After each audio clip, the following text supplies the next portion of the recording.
Hong Kong trams, called Ding Ding by locals, have long been one of the city's essential icons. For many people here, the tram represents the laid-back lifestyle and unique charm of Hong Kong. It offers a glimpse into the city's history and modern landscape. 會覺得時間係好寶貴，但係佢哋覺得每一樣嘢都要分秒必爭，即係一個咁樣嘅態度、咁樣嘅 mindset， 其實你會好攰。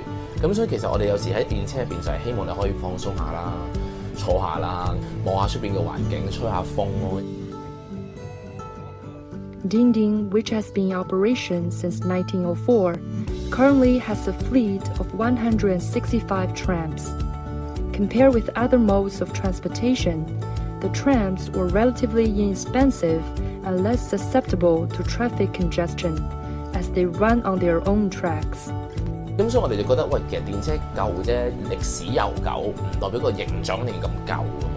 咁不如我哋就活化呢個形象咯。咁所以喺17年嘅時候，我哋就算咗一個好大嘅 campaign 啦，無論我哋嘅卡片啦，或者我哋嘅車啦，或者係我哋嘅 slogan 都變咗啦。咁就變咗做笑聲笑聲，活在叮叮。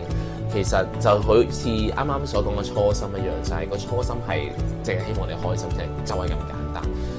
In 2021, Hong Kong Tramways was awarded the Guinness World Record as the largest fleet of double-decker trams in service. Carrying 100 years of history and memories, the Ding Ding trams continue to move forward with the city in a delicate balance between tradition and modernity, past and future.